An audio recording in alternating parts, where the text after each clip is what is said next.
Welcome everyone tonight to this very special webinar, which is the second in a series. We ran the first one last year in August, and this is the follow-on. Tonight, as you would have seen on the invite that you received, this is about the Auckland port move. This webinar is going to discuss the need for a larger port in Auckland, which we know is widely accepted, but questions, as we know, remain on how, where, and when the Auckland port should move. Any new port, as we all know, needs to take into account the changing size of ships, increasing demand for coastal shipping, transshipping, environmental and social impacts. So what are the options for a new Auckland port? What is the timeline and what are the actions, the legislative, the engineering, the environmental, the planning, etc.? What are the actions that need to be taken? Tonight, CILT New Zealand members Mark Oxley, Mick Pays, and from Royal Haskoning DHV Sian John will review and update the work that's been done to date on Auckland's port location investigations and speak about the options for a future Auckland port. This, as I mentioned before, is a follow-up to the well-received webinar that we ran on the 26th of August in 2020. Just a few little words here on the three speakers we have tonight. Firstly, Mark. Mark Oxley is a chartered engineer, a CILT chartered fellow, and a fellow of the Royal Institute of Naval Architects, or should I say the Royal Institution of Naval Architects. Mark's been a consultant in port and shipping related planning for more than 30 years. Over that time, he's advised on setting up new ports in places like Port Vila, East Timor, Port Moresby, Lae, and Bina in the Solomon Islands. Much of this with his esteemed colleague, Mick Pays. Here, Mark has managed investigations into bulk cargo port facilities, and also, I must admit, he's even done work in Mindanao, which I didn't realize until I read his bio. So Mark's interest in the Auckland port started way back in 1985 when he was involved in the establishment of Tasman Express Line, which that company at the time had ships calling at Onehunga on the Manukau as its Auckland port.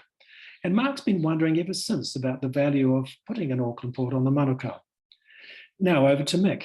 Mick is a BSc in Nautical Science, is a life member of CILT Australia, former head of CILT New Zealand, or its previous incarnation, I should correctly state. And he's also a member of the Royal Institution of Naval Architects and a master foreign going. Mick served on the very first OCL container ships from 1969. He settled in New Zealand in 1973 and was immediately involved in the development of P&O Container's startup program, quickly followed by a move into the newly formed at the time Shipping Corporation of New Zealand. And after the demise, unfortunately, of the Shipping Corporation in 1988, Mick moved on to become CEO of NZL Group, which was a JV at the time between the New Zealand Dairy Cooperative and Freightways. And he ran a multitask freight logistics and port handling company that was taken over by P&O Ports subsequently in 1993. Now, Mick's first involvement in the Manukau, interestingly enough, was with the taker of the Cook Island shipping company that operated from Onehunga back then. In fact, I can't turn the camera around, but my house overlooks the Onehunga port and the Manukau harbour. So likely the ships that Mark and Mick were involved in, I used to see plying the harbour back in the day. So Mick is actually now a resident in New South Wales, but has strong family links back to New Zealand, so it's great to have Mick on board.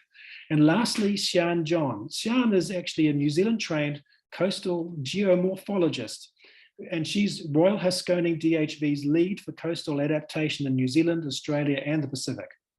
Now, Sian spent over 25 years in the UK and Europe, heading up Royal Haskoning's UK environmental team and working on environmental impact assessments for significant coastal and marine infrastructure. This included offshore wind, tidal energy, nuclear powered stations, pit-to-port mining, and coastal defence projects, quite a range.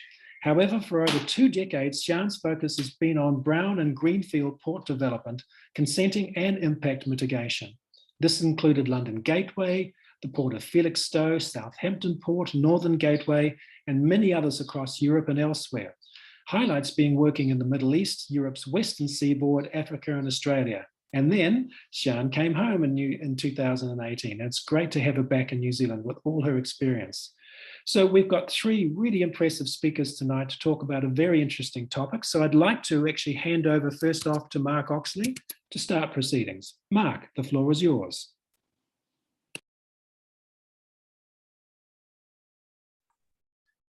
Thanks, Rob. In fact, I think if we pass straight over to Mick, because Mick is going to present the very first of the presentations, and then be followed by me, and then by Sean. Mick. Okay, yes, now the task of finding my project here. So here we go. And hopefully you can all see that. So it falls on me to talk to you about the last 12 months, or in fact 15 months since we last presented the webinar. There's a lot happened since that time, and we were rather expecting just more of the same. And in fact, at the time we presented, the whole of the world had gone into a bit of a slump. Ships were laying up, and everything had slowed down. But since we had that time, the largest ports in the world have been struggling to meet the unexpected boom in demand since that fourth quarter of 2020. That occurred, of course, because everybody was sitting at home and suddenly wanted to do something with their money if they couldn't travel, and started ordering like mad, and the whole world turned into some form of chaos. So we'll talk about that. And then at the same time, as far as the Manukau was concerned, we've been looking at the type of container ships that are on order and are evolving. And at that time, we were talking about the change in pattern of size of ship, and very few ships being ordered indeed leading up to that time. And of course, the ship owners were getting very concerned when there was a big slump at the beginning of 2020. Ships were laid up. But since then, of course, there's been a big change, and we'll talk about that. And the third area is the increasing focus on the need for green sources of propulsion, not least because of the recent talks in Glasgow and the 2050 commitments. There's obviously a need for the marine industry to look at green sources of energy for all the ships that are being produced. So that's another aspect that was perhaps more an emphasis now, 15 months later, than it was before. And it has some bearing on how we develop the ports in all countries, including New Zealand. So the boom in world shipping, this unforecast boom in the number of exports, particularly from Asia to the rest of the world, was as a result of the pandemic, of course, created by unexpected issues, and it created unexpected issues for the world's finely tuned supply chain. The largest ports in the world have been struggling to meet this unexpected boom, and I'm sure people will be aware of Los Angeles, with a huge number of vessels queuing there still for Auckland and Los Angeles. But the same thing's going on in Vancouver and many other ports, and to a lesser extent, it's been occurring in New Zealand as well. And that creates all sorts of problems, as we'll talk about. And then rolling through from that, of course, you end up with land-based storage and transportation issues, because the whole system becomes held up and stagnated, and there was not enough containers available for loading the next cargoes, and people were producing things and nowhere to put them. So yeah, and that's a very small picture. I think it's about 20% of the ships that were laid up queuing outside Los Angeles on a day earlier in November. So you can tell what a huge queue there is, and they say it will take months to get through it. How has this happened? Well, how's this affected New Zealand? How's New Zealand coped? And obviously the two largest ports, Auckland and Tauranga, are the ones that are first port of call in most cases, or therefore affected by the disrupted schedules from the north. Auckland was in the throes of the automation program and became congested for a variety of reasons. We know that congestion happens from not just one or two things, but a combination of things. But particularly, they had crane driver shortages, which resulted in less cranes being able to be deployed on any one vessel, like we understand, and that reduces the exchange rates. And there was also lack of drivers at that time, because they'd started the automation program, laid off a few straddle drivers who'd gone off to other industries, and then of course needed to bring more straddles on, but they didn't have the automated ones ready. So that created some problem too. Very bad timing for them, very unfortunate, of course, and we all recognise that. And the congestion on the road exchange then ensued from that. Combination of truck driver shortages as well, not necessarily related to the port industry, but with all the activity going in construction and that sort of thing. Many of the people previously deployed in the waterfront have tended to drift to jobs that are more steady, shall we say, and more regular hours. And so jobs like logistics jobs are often not as attractive these days, so it's harder to recruit people. It's a similar story at Tauranga, not quite the same, but a similar story. One service, Maersk, chose to reschedule all its southbound sailings to call at Tauranga instead of calling at Auckland, and that was the East Asia service. And that imposed its own problems as well. The increased demand, obviously welcomed initially by a port, then results in additional cargo to be forwarded between Tauranga and Auckland in a system that was already overloaded or certainly at peak. And there have been challenges to meet this demand as the rail and road services are limited by rail capacity constraints and a shortage of trucks and drivers. Now, moving on to the container ship world fleet. We talked a lot last time about this trend and where the new tonnage is coming from, and it's, as it can be seen in this histogram, from 2010 onwards, there's been a steady reduction in the old Panamax size. You can see that them there in the orange, burnt orange colour. They're the 3,000 to 6,000 TEU size. And by 2015, with the new Panama Canal about to open, there's virtually no orders for that size of vessel. And that size of vessel, of course, is the vessels that we are deploying mainly in the north-south trades to Australia and New Zealand. So a bit of a worry, because you then go on down for another 5 or 6 years and virtually no ships of that size are being ordered. So where are our future ships coming from? There was obviously a reduction also in all ship orders, particularly in 2020 when the COVID hit and ship owners were getting concerned about whether they've got ships laid up. You certainly don't want to order more ships at that time. But then at the end of 2020, the demand came on and suddenly confidence returned and ship owners had some latent orders ready to go. And there was a surge that started, I think, as about December last year, and particularly in the first quarter and second quarter this year, a whole lot more container ships were ordered. But as you see, there are not many in the size that we're used to.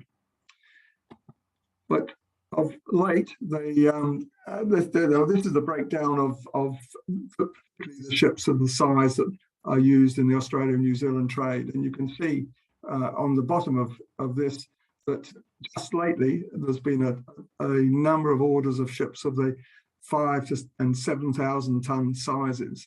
And that would seem to indicate that perhaps somebody's woken up to the idea that we need ships of that size. Oops, sorry.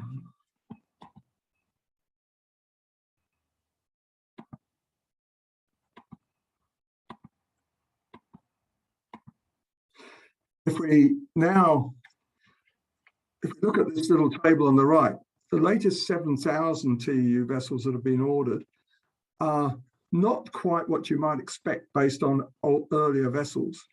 They are generally, it seems, shorter and beamier than before. So they're 42 metres in beam and typically say 269 metres in length, with a deeper draft than the old Panamax size and a very high air draft. They're on deck, they're stacking 10 containers, under deck 9, so very high. And this brings a whole range of questions. So whilst we can see there's ships being built that might fit our trades, we've got to look at the questions that surround that. For instance, the requirement for the greater crane outreach to get to 42 metres. Now, most of the the terminals in use now in New Zealand can go to the 42 metres, but not at the height that these ships are going to present with, and probably not adjacent to the accommodation where the crane would not be able to come in at a lower height because of structures on the ship. You then got to look at the wharves and determine whether there's sufficient vertical load bearing capability for greater outreach. And a lot of the cranes you'll find are probably limited in the weights they can lift on the outer bays on these ships. So if you want to go out to 17 across, you'll probably not be able to take the full weight of containers out to that distance. And then there's obviously the increased horizontal displacement if you go for big ships, although these are only slightly bigger than the previous Panamax vessels. And of course, then there's the increased berth pocket depth requirement and the potential for demand for an increased channel depth. Now, the channel depth isn't just the depth of the vessel, but just remember it's 42 metres in beam, and you've got to allow for when the ship might roll or be pushed over by the wind somewhat, and just a 5-degree list would give another half-metre requirement in depth over and above what a Panamax ship would require. So one's got to take that into account as well. The under crane clearance for high container stacks on deck, as I mentioned, is a real significant problem for the under crane height.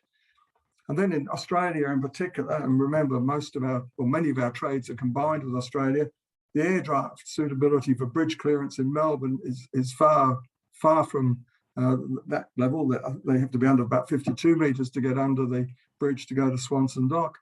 And the airport restrictions in Sydney were 52 metres, although we believe there's been some increase in that height, but probably not to this extent.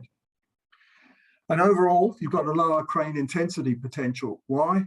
Because when you have to lift up over a higher freeboard and then across a greater average distance to the cell you're going into, and then lower a greater distance down again, each exchange will take you a few seconds longer, potentially about 5 to 10 seconds longer for this size of ship. So your crane rate comes down, and you've already lost the ability to put as many cranes into the ship because it's slightly shorter. And then there's the question of reefer capacity, which is spread across all the decks. Maybe far more difficult to get a decent reefer load if you're to avoid rehandling a lot of empties that will stack on top of them. So it's maybe the answers are not all there yet. So there's a changing pattern of international container shipping. The ultra-large container vessels deployed in the East-West trades need to be filled to obtain a lower unit cost of transport. It's not sufficient to just load cargo originating from the hinterland of the ports of call, and hence you need to bring in cargo from all sorts of origins and relay the cargo to and from feeder ships. And as I say, that happens at the both ends of the voyage. Container terminals allocate a set time of the week for each port call. Generally in these services, it's called the berthing window, and they generally seek to have those ships achieve and maintain a schedule that enables them to run through those committed berthing windows. And it's important that they keep to that time schedule. So you can't afford to be delayed. You can't afford lost time because inevitably there's another ship coming up behind wanting that same slot for the following day or the following berthing window. And containers are likewise scheduled to move to or from feeder ships, and schedules need to be maintained for them too. Otherwise, you end up with, at every stage, losing a week, perhaps, as containers miss a connection, and that adds 2 weeks to your time, but also, more importantly for the terminals, adds hugely to the amount of congestion and dwell time statistics. The trades to and from New Zealand, the same thing will happen for trades to and from New Zealand. Trade growth will mean the present ship size, mostly 3,000 to 6,000 TEU, will become too small. Larger ships will have to be deployed. And there's a similar story in Australia. The implications of this is the increased combination of Australian and New Zealand trades, with ships in the smaller Neo-Panamax size range, 10,000 to 12,000 TEU, being introduced to combined trades. Well, people often overlook this, but the crossover has been occurring right from the very start of containerisation, because Australian trades are generally imbalanced, about 2 containers south into Australia to every 1 north, and New Zealand is in the fortunate situation of generally having more containers outbound than inbound.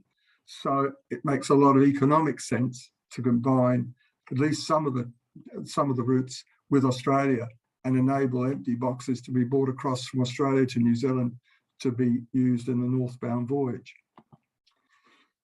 So this coastal distribution is clearly important. You can't have large ships going to every port in New Zealand. It's just not going to be practical with the complications of the type of configuration of such ships, and so we need to be sure that we can distribute from a single or maybe 2 hubs in the north, where the greatest hinterland cargo exchange is required. This will happen regardless of when or where a new port is introduced, and it's been happening over the last 10 years or so, where throughputs in Auckland and Tauranga have increased, partly from their own hinterland, but also for the pressure of lines seeking to relay cargo through them.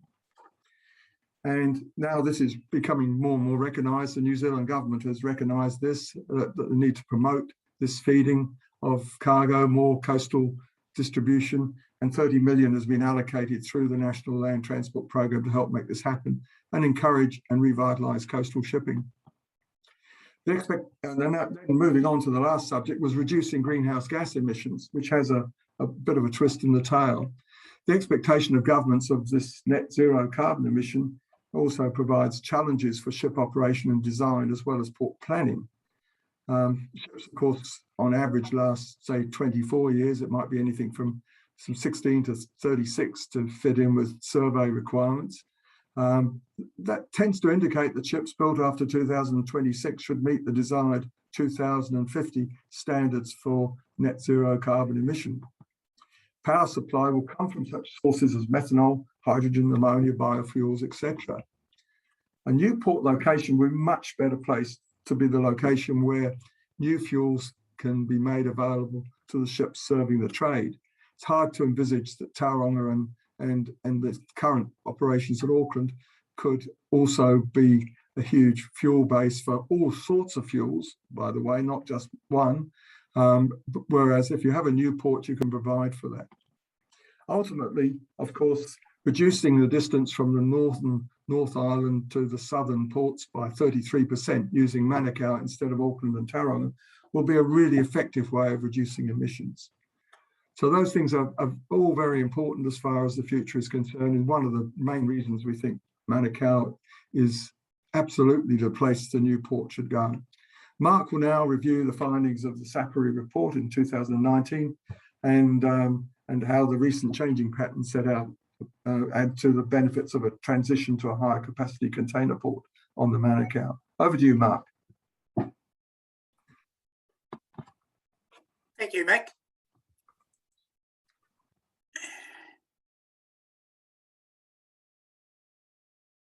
Here we go.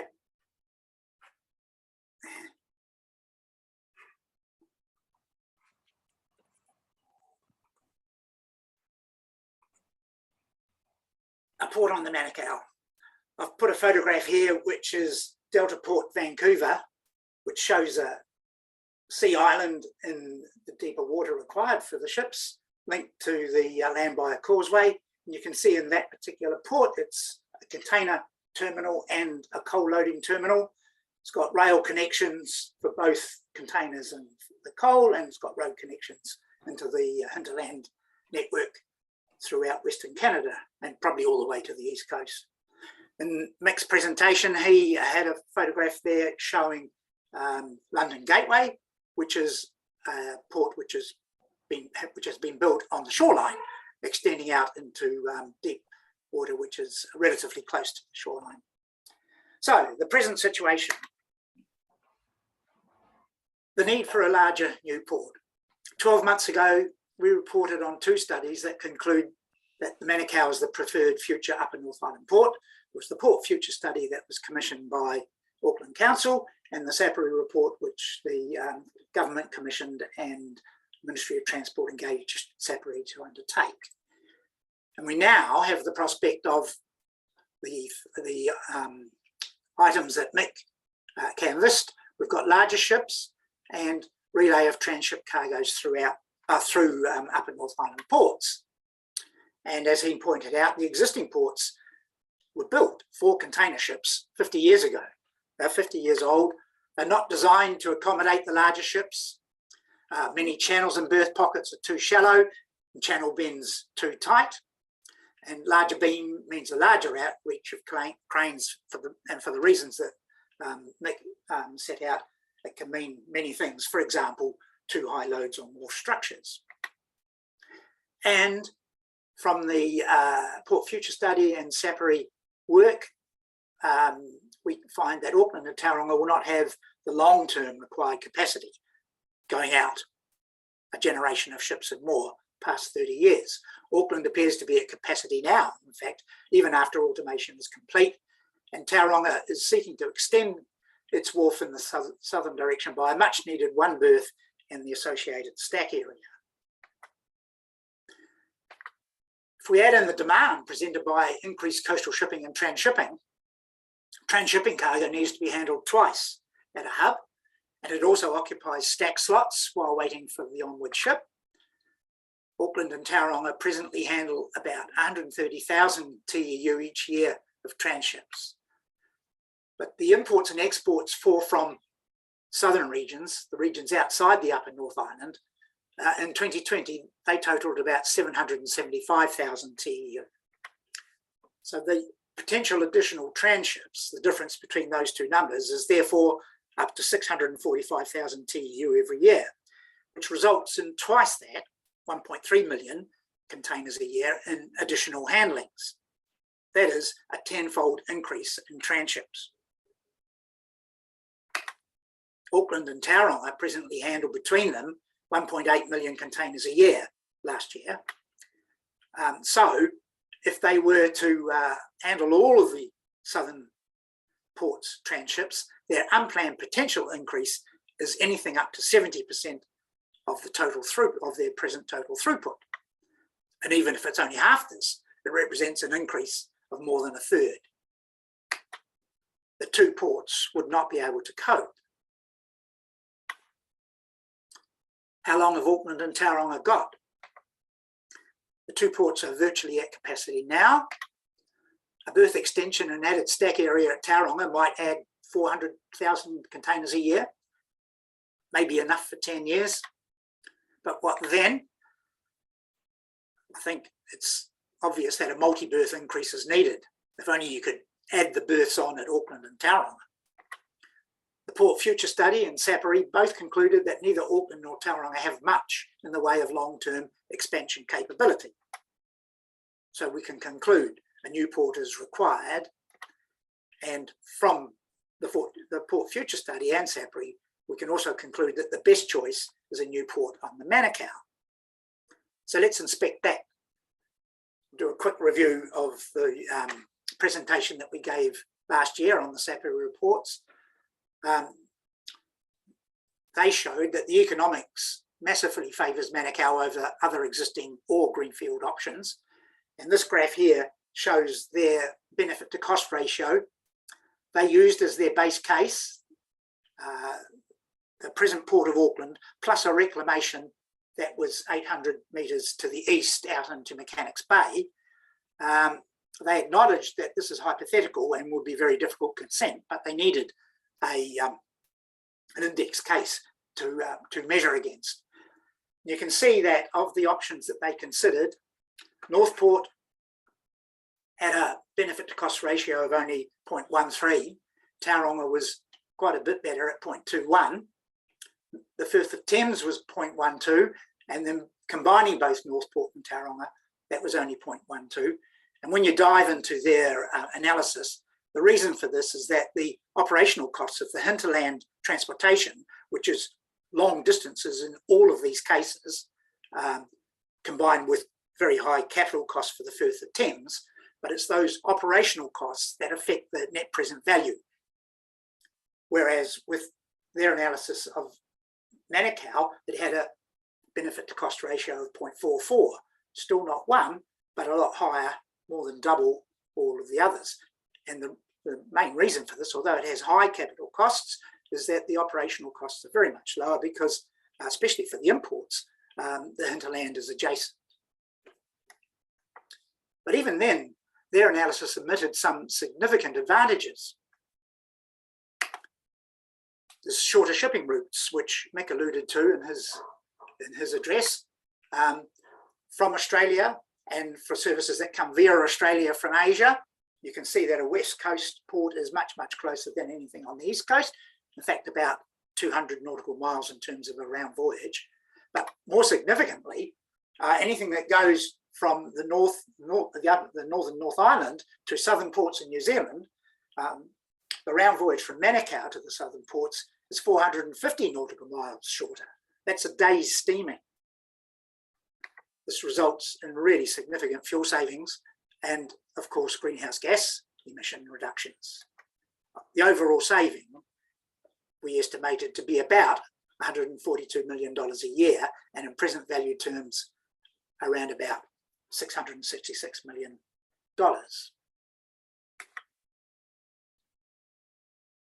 You can see, if we superimpose that on our benefit to cost graph, that Safary's analysis for Manukau came out with a benefit to cost ratio of 0.44, but we add in the sea route benefit and it improves to 0.63.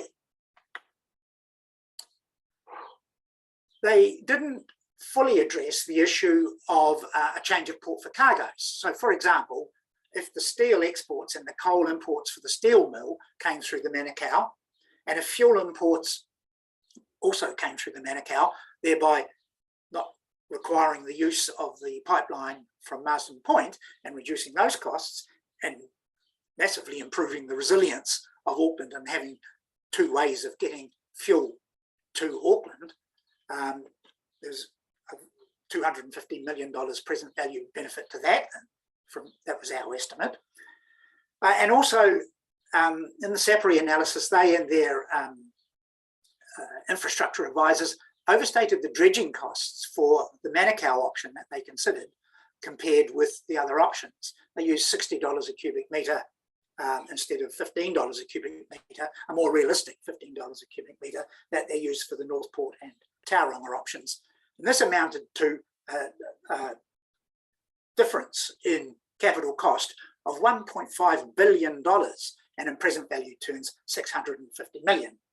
So the benefit to cost ratio has improved from 0.44 through to 0.63 for the sea route benefit, up to 0.89, nearly at unity, not quite, but nearly at unity if you add in the change of port for cargoes and the overstated dredging costs.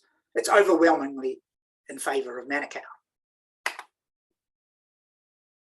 We can conclude that only a new port will work. It takes 10 years to consent, plan and build a new port, and if you look in the Safary reports, you'll see a very good explanation of why this is the case. Auckland and Tauranga are on borrowed time. They might eke out 10 years. The backstop is perhaps relaying from Australian ports, but for resilience, we can't really rely on the Australian ports. We don't have any influence over port development there, nor on their industrial relations. So we need to conclude that we should start now on a new port. So what is standing in the way? As we've seen, the economics stands up. Engineering and operational issues are satisfied. The Manukau channels are wide, straight and deep. And I've picked up these charts of the Manukau, the Waitemata and Tauranga. These are to the same scale. They show the channels, and in the channels I showed in white, I showed channels where the depths are greater than 12 metres. You can see for the Manukau, once you're across the bar, that there's wide, straight, and here very deep channels that go up in various directions. Whoops. Sorry. To potential locations for a port. Whereas in comparison, the Waitemata has a very narrow channel with 2 very tight bends and requires further dredging to make it suitable for the large ships. And Tauranga is much the same. It's got a dredge channel with a very tight corner coming through the mount and a channel that's tidally constrained, which limits the amount of use that large ships can make.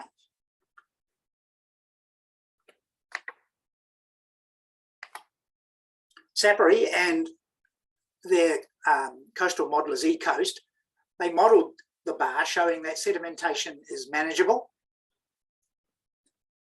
and it's comparable with many other sites. We learned last year when we talked about the Manukau Harbour that San Francisco and Port Chalmers are 2 good examples of where it's a very similar amount of sedimentation that has to be handled.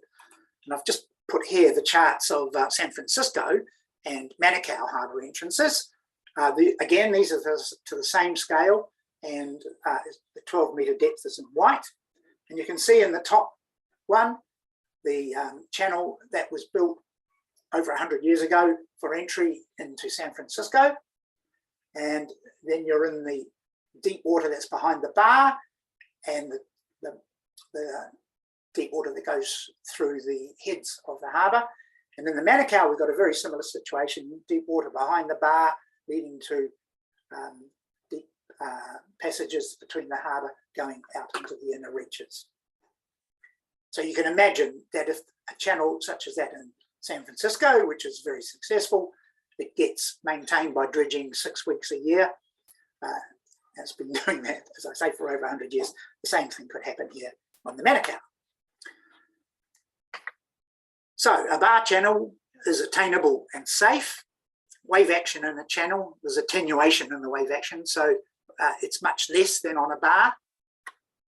So no problem for large ships, and smaller ships, the type of ship that currently can cross the bar, will find it much easier. There are several suitable sites within the harbour for the location of a port. The hinterland connections to road and rail networks are excellent. There are several places around the harbour which are close to both motorways and rail. Sapere reported that there are no social issues of significance. There's no fatal flaw from the Maori perspective, and Maori indicated that they would look to secure commercial opportunities. So the outstanding issue is the environment. Sapere and their environmental advisors, Mitchell Daish, concluded that any greenfield port is likely to present considerable consenting challenges. So now I'll hand over to Sian, who's going to discuss that matter. To you, Sian. Hello, everyone. If you stop sharing, Mark, thank you.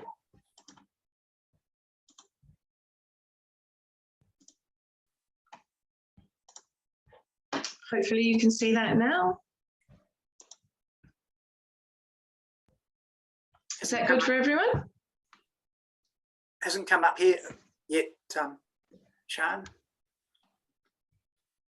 Okay. I will try again. There we are.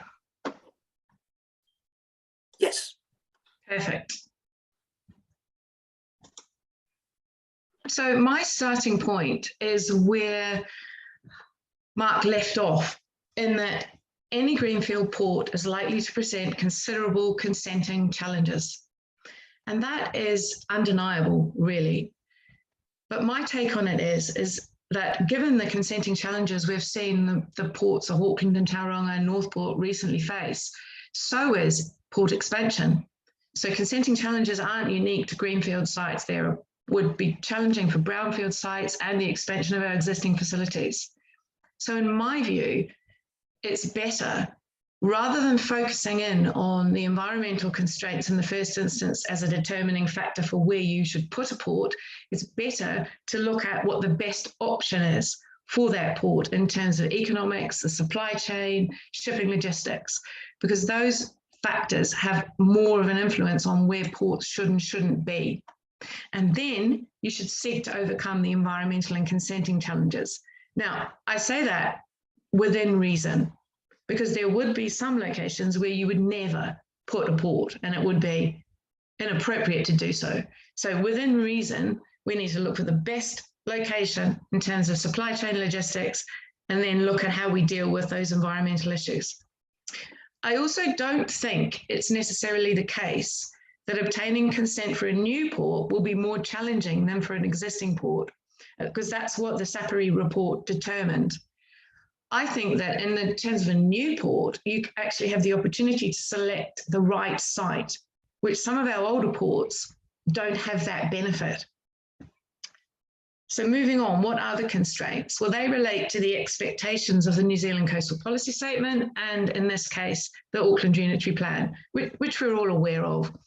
And there are two different types of policies, the enabling policies and the policies for avoidance of adverse effect on the things we value. So the enabling policy is policy 9, and that talks about having a sustainable, effective national transport system, or having a sustainable, effective national transport system requires an efficient network of safe ports. The avoidance policies relate to avoiding significant adverse effects on biodiversity, natural landscapes, seascapes, natural character. And in some cases, that's not just significant effects, it's any adverse effects. And they also talk about managing environmental effects. And my position on that is, of course, and that's a good thing. We wouldn't want to have an efficient network of safe ports at the cost of our environment and the things we value so highly. So what we need to do is we need to look at trying to achieve both things together. So that requires a finer grained analysis, it requires appropriate design and assessment, it requires an interaction between design and environmental assessment, and it may require offsetting measures. And interestingly enough, that balance between, or conflict potentially between enabling policies and avoidance policies, it's the job of planners to actually consider that balance, and ultimately when a consent application is made, to look at what the benefits are against the implications, the costs and the impacts, and reach a conclusion. And the Mitchell-Dace report is a very good starting point for that, because it sets out the planning balance issues. And now what I wanted to do is, and this is obvious, but you will know this, these challenges aren't unique to New Zealand, because port locations, or the ideal, so-called ideal location for a port, often in a harbour, the entrance to a harbour, or in a deep water harbour or an estuary, they are usually or frequently good locations for the natural environment, highly valued locations. So you get this conflict in most port development sites. So what I was going to do is talk to you about 6 different examples of port projects I've been involved in around the world where they've faced these challenges and overcome them one way or another, or to some extent. And the first example is the one you're looking at here, which is Barside Bay Container Port, which was proposed in the Store and Orwell estuaries in Essex in the UK. Now, this involved the dredging, or reclamation, I should say, of 64 hectares of intertidal habitat, and dredging subtidal and intertidal habitat. And this habitat is salt marsh and mudflats, and is used for wading birds and various other species. So it's a European designated conservation site. So it's a highly valued site. So was port development possible? Well, it was determined in this case that it was, in that this type of environment isn't unique. There are other bays, you can see one just at the top of this picture, available within the same estuary system. That doesn't make it okay to take away this bay. And the example used at the time when I was working on this is you can't just stack birds onto another shelf, because you start getting capacity issues within the system. So while it wasn't unique and of extreme importance, it needed to be compensated. So the loss of that bay needed to be compensated, so offset through intertidal habitat creation. And that needed to address in comparable proportions the habitats and species negatively affected, to provide comparable functions, and to create a range of habitats to support an equivalent assemblage of wildlife, really. And another example, and this is to do with dredging the approaches. You can see this picture at the top here to the Port of Felixstowe, which you probably will know about. It's got a very long approach channel, a very deep approach channel. And I noticed in the chat a question about whether ship size changes are driving port development, or whether the ships are just following increasing port capacity. Well, this example for the Port of Felixstowe was very much as that ship sizes were driving the development of ports, because basically with the post-Panamax vessels wanting to come into the Port of Felixstowe, the approach channel wasn't deep enough because of the bigger draft of these bigger ships meant they needed a deeper channel, which also meant they needed deeper quay, which meant they needed longer quay space. So it's very much driven by larger ship sizes because of economies of scale. So in this case, the deepening of that channel was going to trap more sediment and enlarge the tidal prism at the mouth of the estuary. So it was going to reduce the tidal range, so take the top off the highest tide and the bottom off the lowest tide, which was going to reduce the availability of feeding habitats for the wildlife in this estuary. And the trapping of sediment was also predicted to cause erosion up on the estuary system. So what did we do? We came up with a mitigation plan, a mitigation strategy that involved sediment recycling. So water column recharge, rainbowing, you can see it here. So this channel is also dredged once every 6 weeks. And they take the sediment as part of those dredging campaigns, not all of them. They take some of the sediment up the estuary system and rainbow it in. So they're putting it back where it would have gone. Then, because it wasn't certain at that point whether that would work, it was also proposed that some offsetting, some compensation was required, and that entailed a managed retreat, so habitat creation by breaching a seawall. And you can see this is the actual Trimley Marshes managed retreat site that was created. It was a very successful site. Within 10 years, it was designated, in fact, within 5 years, it was designated. We monitored it for 10 years and it developed quite a stable habitat. Interestingly enough, that was created as a precaution. If the sediment, in case the sediment recycling didn't work, sediment recycling worked. So that it actually ended up being habitat gain in this estuary.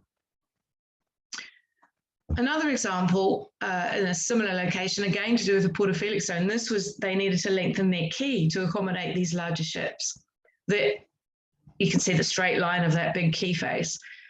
And this was going to cause wave refraction that was going to attack the seawalls and the intertidal adjacent to it.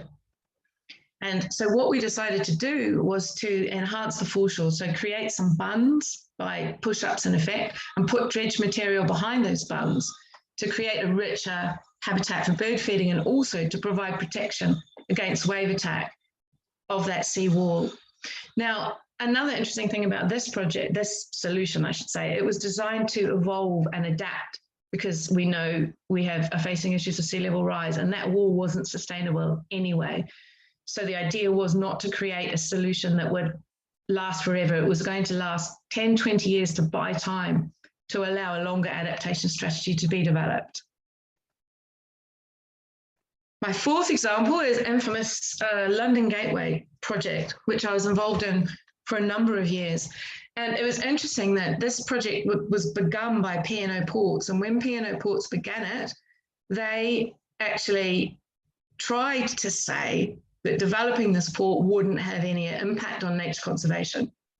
And it took quite a lot of work to convince them, or in fact their lawyers, that that probably wasn't the best strategy to take and that they were better off to acknowledge that there would be a loss of habitat, it would have an impact on the system, and to do something about it. So you can see it was reclamation of intertidal and subtidal habitats.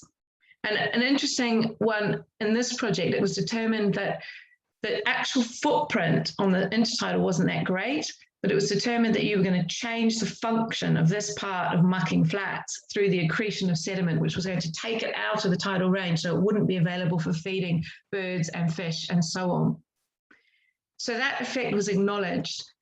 A significant mitigation program was put in place, including mitigation for the loss of the terrestrial habitats, the reptiles, the voles, thousands were moved.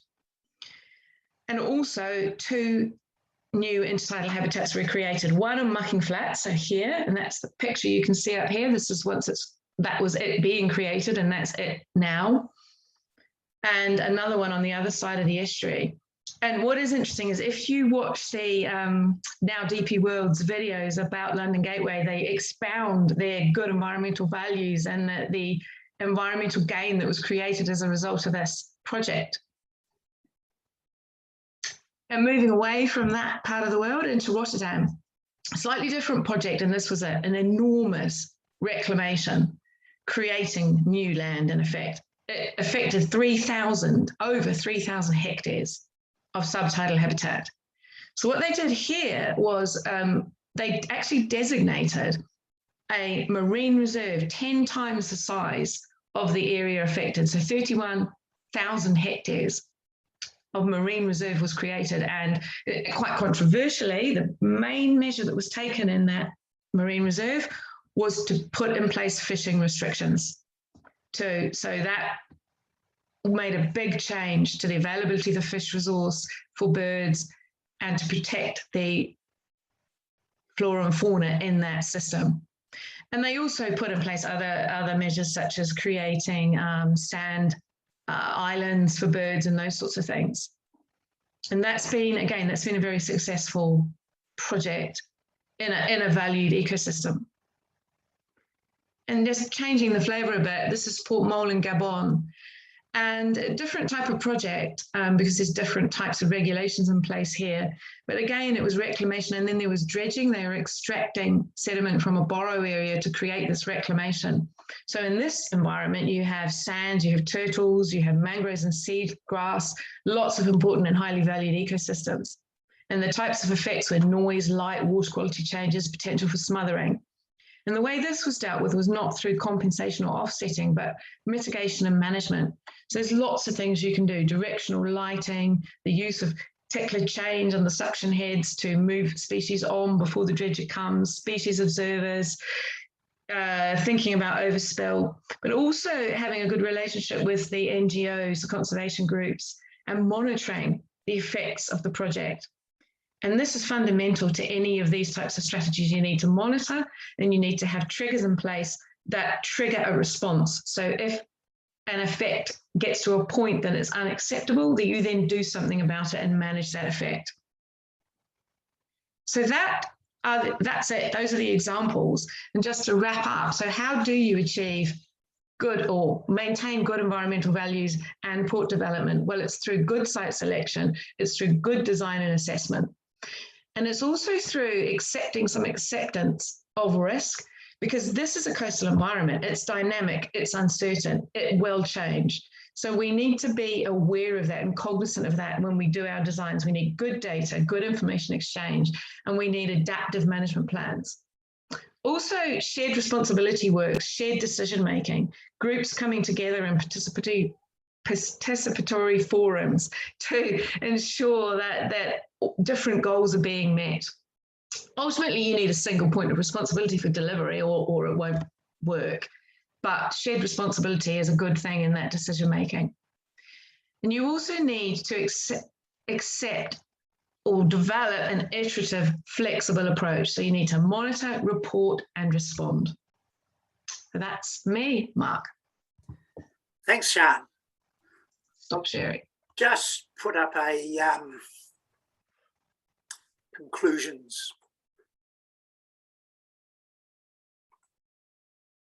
I hope I've got the right one.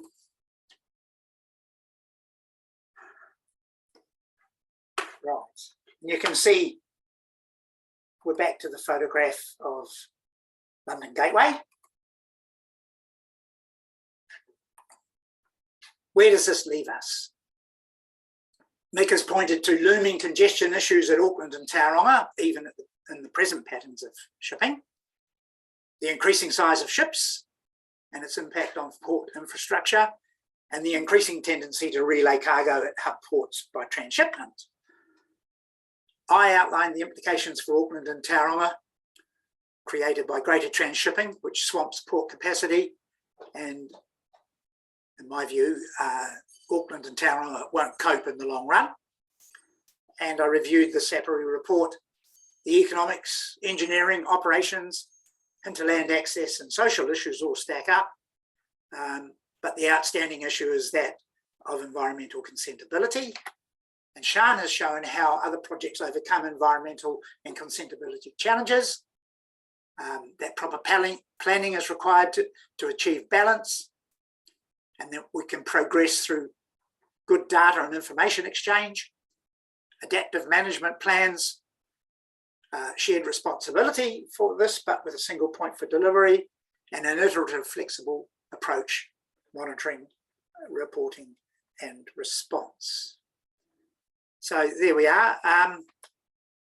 Oh yes, the final slide, the steps to progress. Last year, we brought up a slide which showed that in 1989, the Port Development Plan for Auckland, which was commissioned by the Auckland Regional Authority and Auckland City Council, which no longer exist, and Ports of Auckland. And in that, they stated the practicability of providing a suitable Manukau entrance and approach channel should be established within the next 2 years.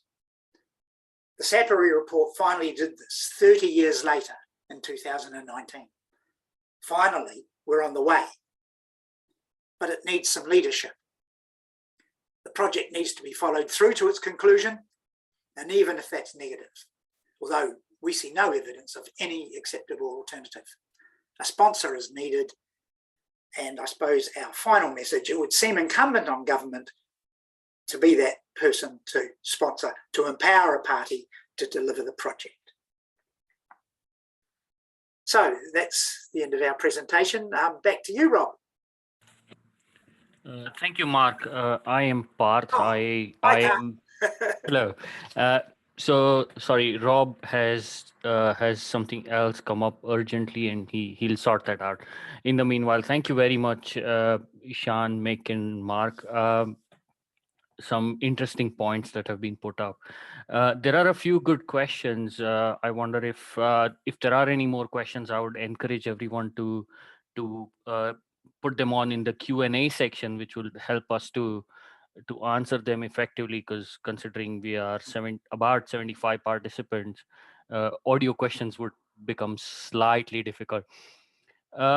If I can, there is a question in the Q&A by David, which says, what would the cost per metric cube would be for maintaining the San Francisco bar over a long period? Is it comparable to the $15 per metric cube, $15 per metric cube?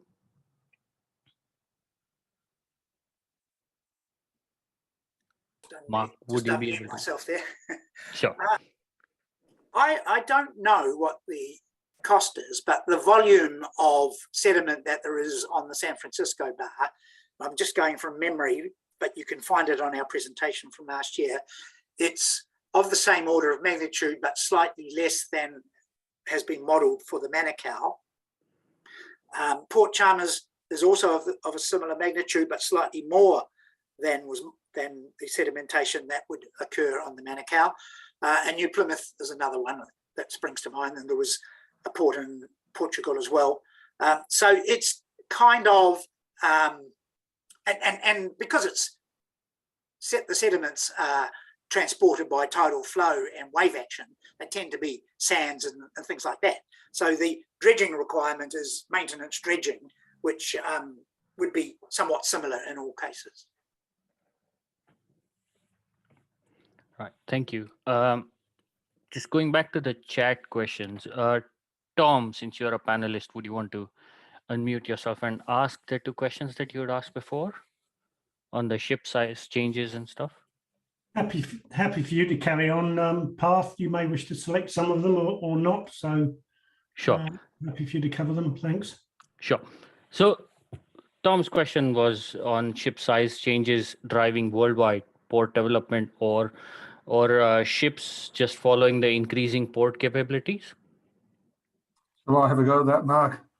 I believe that right back in the start of containerisation, we were surprised, blown away indeed, by the forecast that ships would rise to the size of 18,000 TEU. And that was at a time when they were only 2,000 or 3,000 TEU.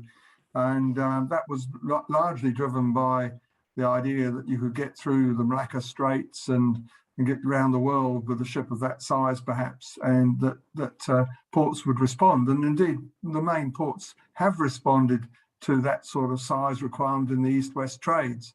The only trouble is they've displaced a whole lot of other pretty big ships that used to be built to go through the Panama Canal. And well, so when we got to the 6,000 TEU size, that was a constraint simply because of the old Panama Canal. And when that's been lifted to the 15,000, one was expecting that to be quite a determinant. But the thrust to get lower unit prices has pushed on with more and more ships being built of the large size. And I guess that the power is with the shipping lines. We didn't put slides up on that, but the constraint now is really there's about 3 big consortia controlling 85% of the world's operations, and they've tended to go for economies of scale, probably to protect their operations as well, and they dominate all the main trades. So they like big ships, and therefore it's pretty frivolous if we wanted to get into cross trades and bring in ships of 3,000 or 4,000 TEU and hope that they will fill, because we'll be in a freight rate war with them. So to some extent, I think it's the shipping lines that are determining it, and the upper limit, of course, is physical constraints. I don't think the ports can get much bigger than they are now, but I think we're caught with a situation that certain lines are controlling our destinations. Thank you. There is an interesting question by Ron Bird.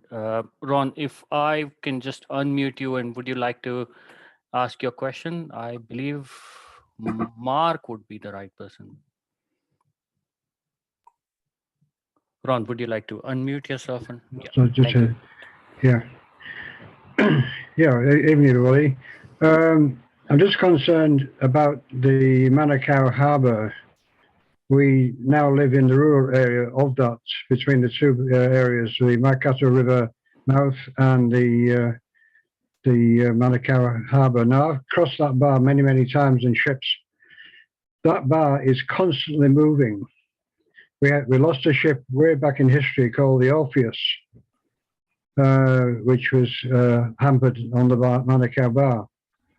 We have constant problems with that bar, with people crossing it in unsuitable boats. And we had one recently.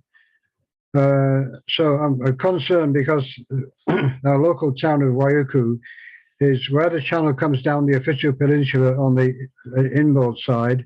It crosses the bar, comes down that side, and the channel, as you saw on the chart, and anything that happens in the Manukau Harbour gets washed into the town basin, which we spent many hours on a committee sorting that place out, cleaning it all up, moving all the mangroves and sorting it out. We're concerned really about what's going to happen if excrement or whatever comes out of the ships or things like that washes up in our town basin.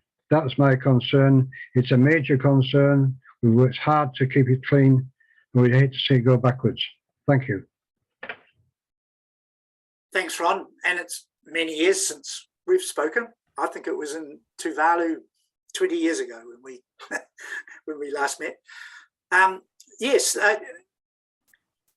the sedimentation issue is obviously a major consideration.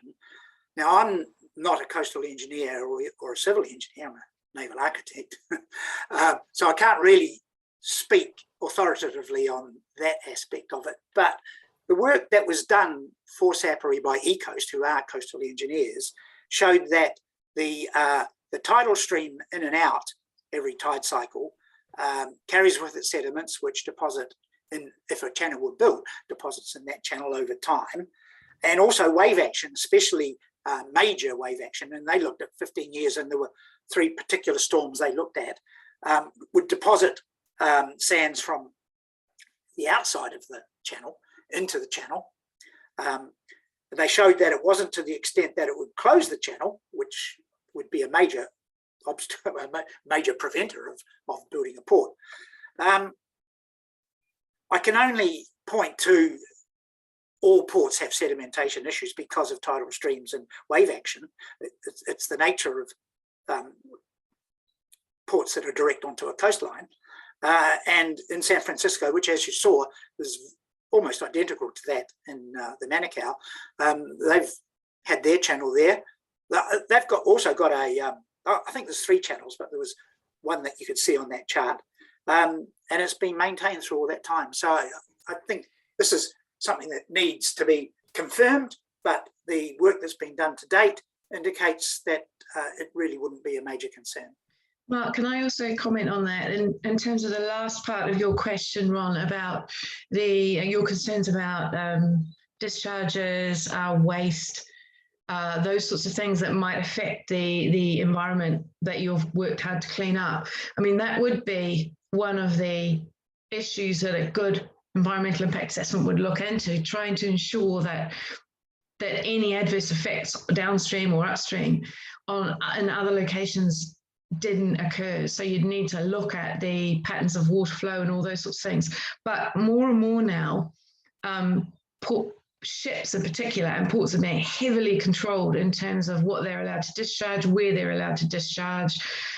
There's quite strict rules in place about what they can and can't do. There's quite strict rules in place, as you can imagine, in terms of biodiversity and invasive species and ensuring that those aren't brought in from overseas. So in my view, that could be very well managed to ensure that the environment you're talking about isn't threatened as a result of any development.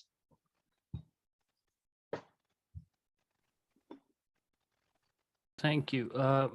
Sean, while you're there, there's a question for you by Jennifer.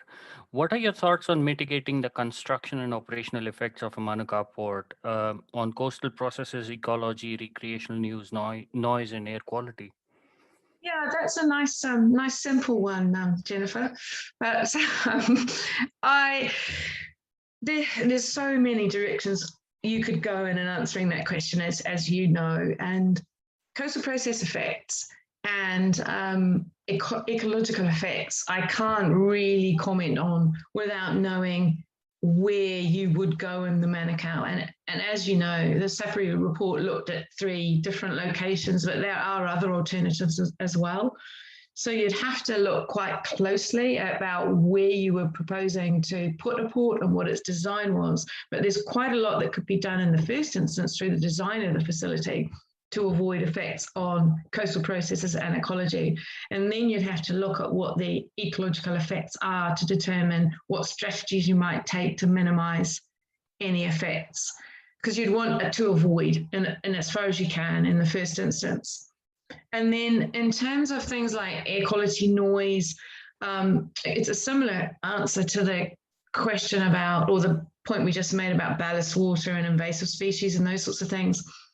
We've been doing a piece of work for Ports Australia very recently, looking at ship emissions, looking at scope 3 emissions, looking at underwater and above water noise and how to minimize those associated with port development.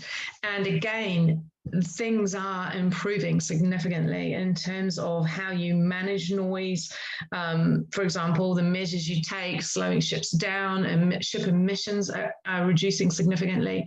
And I know that's different from the construction phase issues, but there are a lot of measures you can take now. The sorts of mitigation measures I talked about when I looked at the project in Gabon, dust suppression, putting in place shrouds over piling mechanisms, all those sorts of things. There's a lot of different approaches you could take, and you'd have to look at the place you're looking to develop to determine the answer.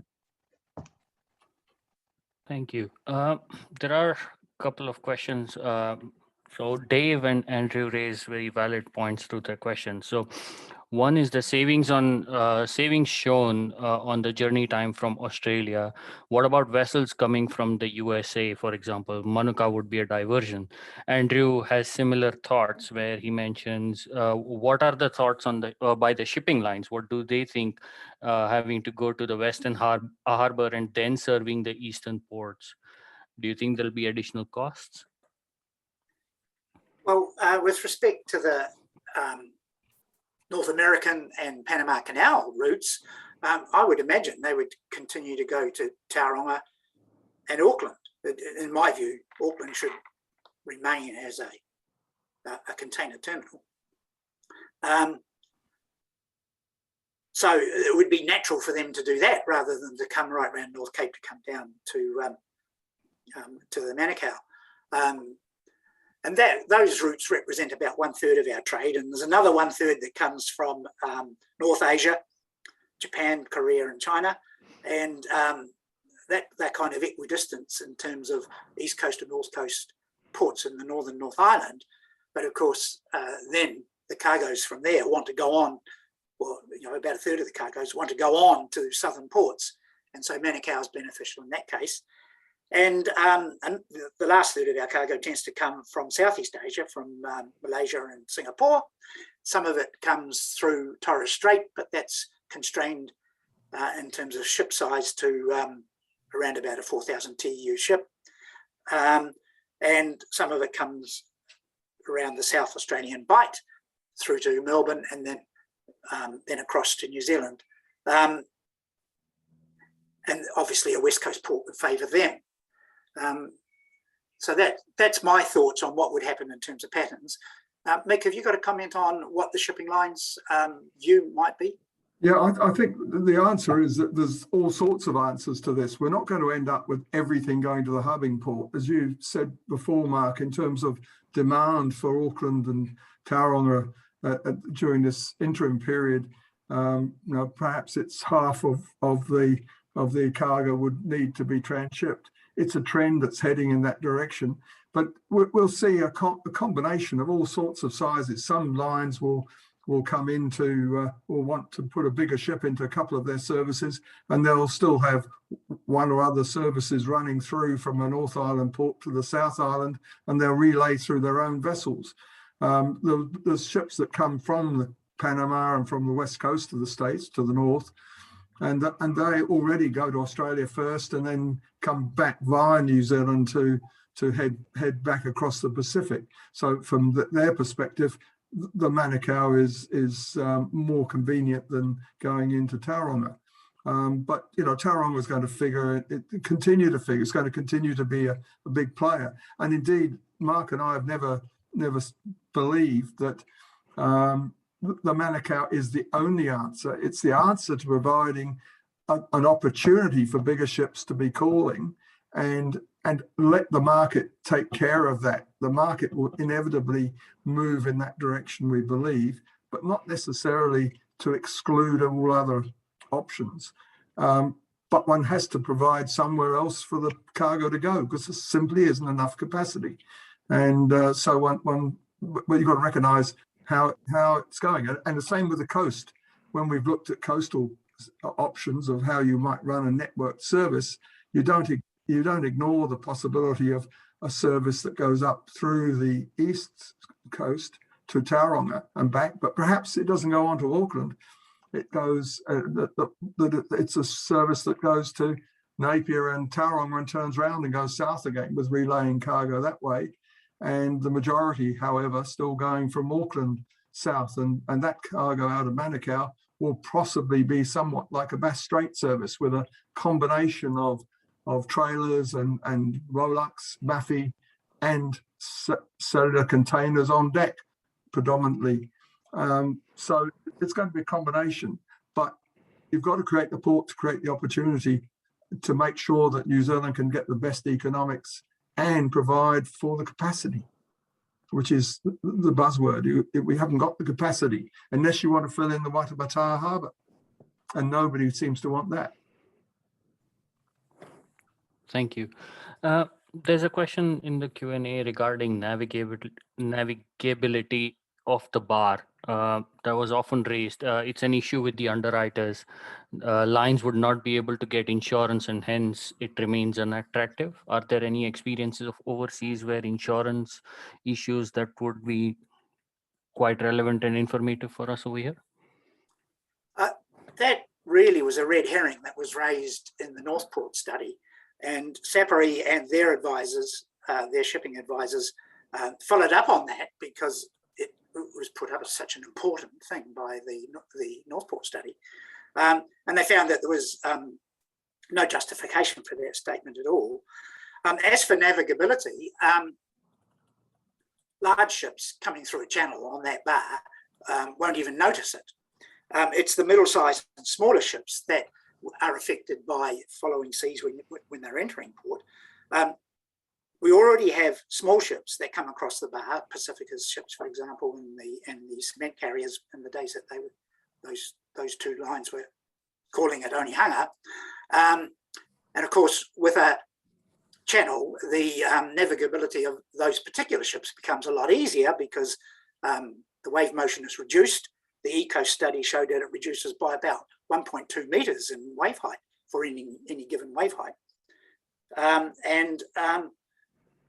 Of course, you've got guidance through channel markers and that kind of thing. So navigability, I don't see that as an issue, really. Thank you. There's a question here by Mark Worsley. Unless you commit to steam from Manukau to Littleton, then there would be a saving, but not if you want to call at the other NZ ports, which are all on the east coast. Steaming around the North Cape would be at least 700 MN. Also, you only compare the transit from Sydney, Melbourne, Australia to Manukau. What about vessels steaming from West Coast? I guess this is very similar to the earlier points raised, but any thoughts on? Yes, I think I sort of covered that earlier.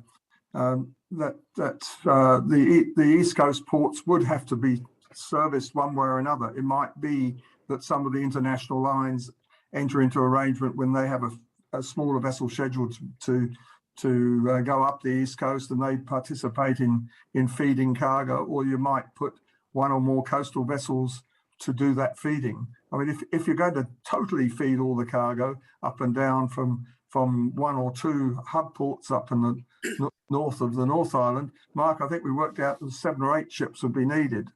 And so you've got the opportunity to have quite a combination if you actually got to that level, but we don't believe it will get to that level. It will be a combination of arrangements and services and ship types that will ultimately achieve the feeding from the better capacity ports that are in the north of the North Island. And we do assume that Tauranga will be part of that play. That Tauranga isn't going to go away. It isn't part of our view that should disappear. And indeed, the phase over from the present ports of Auckland will take a while.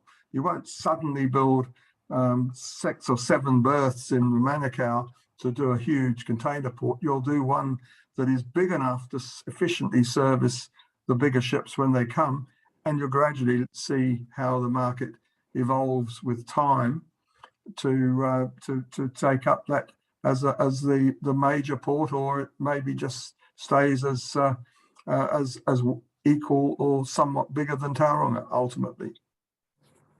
I'd also add that the time saving, the days saving by going from Manukau to the southern ports in a weekly service of the type that Pacifica operate at the moment with their ship from Auckland and Tauranga to the southern ports. If you've got another 24 hours to load and discharge cargo, you can put on a much larger ship and get the economies of scale that come with a larger ship.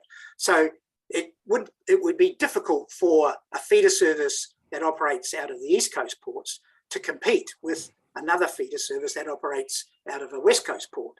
And I think that will drive the main feeder services to be from the West Coast. Thank you. Right, there is an anonymous question here. In the Sapir analysis, has there been any consideration afforded to the social and economic effects on the existing port cities on the East Coast if a single major hub port was established in Manukau that is intended to eliminate the majority of fleet traffic to the East Coast? Sapir addressed fully all the social and cultural issues that presented by the need for looking at a port for Auckland in the future. And sorry, I don't know what the outcome was of that specific issue, but it was, I'm going into the realms of speculation here, I can't imagine that they overlooked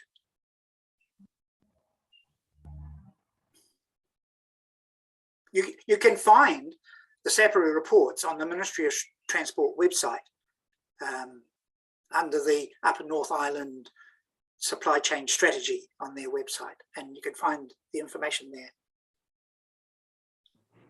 Thank you. There's a question by Keith. It was established 30 years ago that a report establishing the practicality of the development of the Manuka port was necessary, and that is still the case. Nothing has happened. It has been said tonight is the limitation of Auckland, and Tauranga will be apparent in 10 years.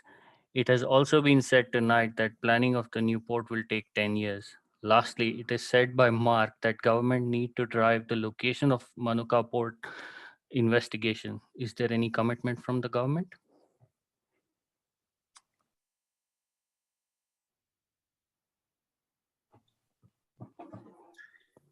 Are you looking for the government, some government officer to respond? I think that's the ambitious.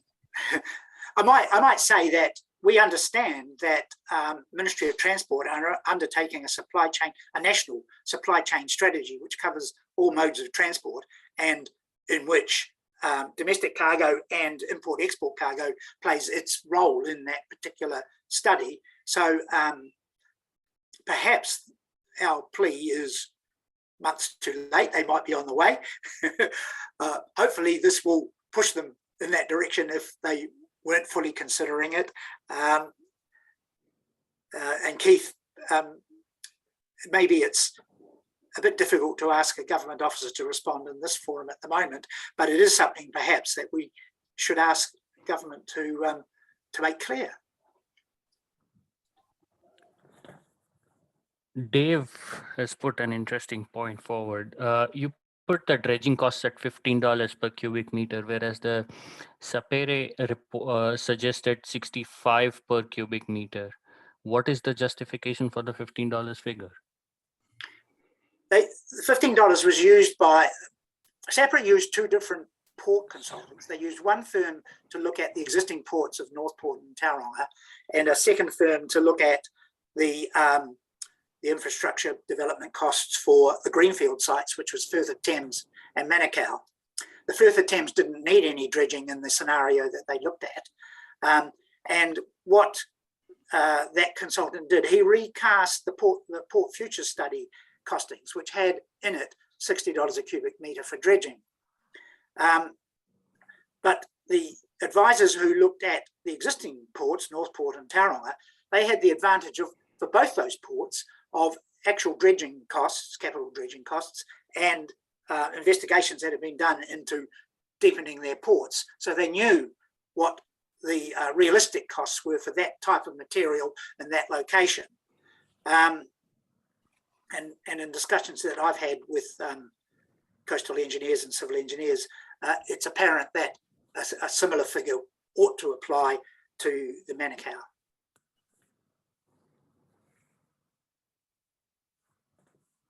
Thank you. Just on, there's a follow-up by Jennifer on that. Is the cost difference perhaps linked to the fine contaminated sediments from Manukau being disposed offshore beyond 12-mile limit, and cleaner sand being disposed of in the near shore?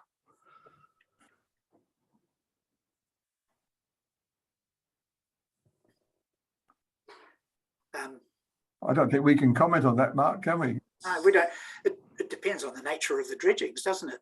I mean, there's lots of possibilities. If it's suitable, it can be used in reclamation. And if it's contaminated, it has to be taken to a disposal site, either on land or out at sea. If it's in between, you maybe just put it in the cheapest place to put it, where it's not, in a place where it's not going to cause any harm. So there is a question here in the chat. Secretary AGC, I'm sorry, I don't kind of have the name, but I'm a little confused about where the figures are coming from. The post-automation TEU capacity is 1.8 million, much higher than stated today. Agreed, it may still take a while to happen, but still sooner than building a new port. Also, shipping lines have said that they do not want to ship to the West Coast because of the increased cost in having to go back around the Cape to get back to the East Coast, where the next discharge is most likely to happen, much further than the 400-kilometer to sail, then saving in going first to Manukau. The Sapiri report itself said that due to consenting, the economic costs were likely to outweigh the economic benefits. Plus, not taking into account the objections from Manufenwa is, my opinion, a big mistake. Am I missing something? Several issues there. The 1.8 million TEU per annum was the combined total for the throughput through Auckland and Tauranga last year. It was about 800,000 through Auckland and 1.1 million and a bit through Tauranga. And we have to look on the Upper North Island as a single catchment for the imports and the exports, because all of them can go through either port, if the ports had the capacity. There was, what was another point that was made there? Sorry, I can't. Path, could you just go over the second point?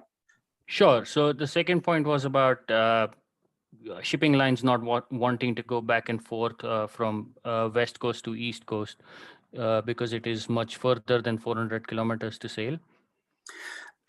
I think you'll find, if you look at the Sapiri report, that they reported that the shipping lines were ambivalent. To them, they would go where there was a port. And as Mick and I are saying, we can't see any reason for closing a port until it's not a viable operation. I think that's the answer there. He also makes a point, they also make a point on the Sapere report itself, where they talk about consenting. The economic costs were likely to outweigh the economic benefits, not taking into account objections from Manufenwa. So just on the economic pros and cons, I guess. I think I can comment on that to an extent, in that it talked about the economic costs of consenting outweighing the economic benefits. But what we're talking about here today is we're not talking about closing the Port of Auckland, for example, and instead developing Manukau. We're talking about expansion of capacity in New Zealand and in the North Island. And therefore, you have to develop somewhere in addition to what we already have. So those consenting costs will be what they will be. I think that's fair. So I don't think we're not saying it's going to be an easy process. But we're not. What's the alternative, I guess, is what I'm trying to say, badly. There isn't a status quo that says you won't have some quite excessive cost to cope with this next tranche of demand. And unless you believe you won't have to lift the capacity, you've got to take it on the nose somewhere. And this is what we're saying. The question is, which option do you choose to have the least cost and the most gains at the same time to offset that cost? And that's why we favour the option that we've looked at. I mean, there's only one other area that geographically would come into the picture, I guess, is in the Firth of Thames, and there's far more environmental issues there. There's also the problem of the fault line running right through the site area that the port would have to go in. So whilst it might be an easy place to put a port, you've got those challenges, and whether that's sensible given the forecasts of some potential for major volcanic action in New Zealand within a much shorter period than we would like to think about.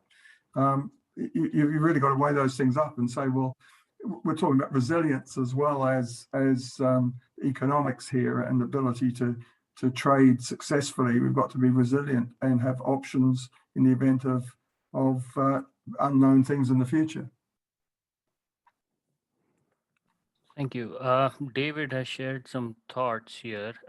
Considering that majority of container export container traffic emanates from the East Coast ports, and Tauranga will still play a dominant role, either a robust coastal service would need to be in operation, or tripping from west to west will add time, cost, and complexity, suggesting a wider NZ-INC solution, NZ-INC solution be considered, as this is not only an Auckland issue or problem. I guess if I can add my 2 cents to this, I think inland ports and the other inland capacities also do help in reducing this congestion, I believe.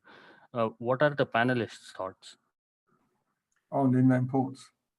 No, just tripping from west to east. If there are some quite good developments happening in the Waikato in terms of inland ports and handling cargo between Auckland and Tauranga. Right. The hinterland for the northern North Island for imports is the vast majority of the cargo we know goes into the Auckland urban area, and the exports mostly come out of the Waikato. Some of containerised cargoes, some come out of the Bay of Plenty and some come from Northland. But it's about 65% of the exports come from the Waikato. Now, the junction of the railway line at Frankton is closer to a Manukau port than it is to either the ports of Auckland or Tauranga. That junction's about equidistant from Tauranga and from ports of Auckland, and it's about 20 kilometres closer. And Manukau's about 20 kilometres closer. So in terms of inland transport costs, it has that advantage for both imports and exports. And one of the things, while we're talking about inland ports and inevitably rail transport, a new port would enable you to much more effectively introduce rail, because you could provide a much more efficient and longer sidings and easier operation for the rail feed in and out of the terminal than is reasonably possible in Auckland, which is somewhat restricted in terms of its geography to accommodate rail in any great volume. So that's another saving that you're going to get if you have a rail-fed Manukau port as well. Right. Thank you. Dave has a question. What realistically would be the depth of the vessel that Manukau port would be able to handle? As long as a piece of string, really. It's potentially you can dredge down as far as you need to go, but I mean that's extra cost. With time, it looks like it will be probably a couple of meters deeper than we've got in the ports at the moment, I would say. So you'd provide for ships of 14 meters or thereabouts. Interestingly, in a lot of these port studies we do, there's very little information about what draft ships actually arrive at. So you get the physical length and breadth, but to find out the draft is a big question. But we know historically 12.5 meters has been a challenge right from the 1970s onwards for ports. So certainly you'd want to accommodate at least 12.5, 13 meters and possibly more to ensure all tidal access. But that would be an economic decision, I think. Thank you. Thank you very much all. I think in the interest of time, if there are any questions, please do let us know. But Mark, Sean and Mick have shared their email IDs. If you need to get in touch, you can get in touch with any of the panel members through the Auckland Northern Region Committee. Thank you very much for your time, everyone. Any closing comments, Mark, Mick, Sean? Well, thank you everybody for listening again, and I hope you found it added to what we said last year. There's obviously very diverse opinions from the questions, and that's food for thought, isn't it? So thank you everybody for the questions that you asked. Yeah, and from me, Mark and I were in favour of this decision back in 1989 when Rob Cooper and co all recommended this. That was 32 years ago. I'd just like to mention that it's unlikely that in 32 years' time, Mark and I will be promoting Manukau. So somebody else better get on with a decision on where the new port will go, because we won't be around in 32 years' time. But Sian, let's hope Sian will be, so we can have somebody to pass the baton on. Thank you. Thanks, everybody. Thank you.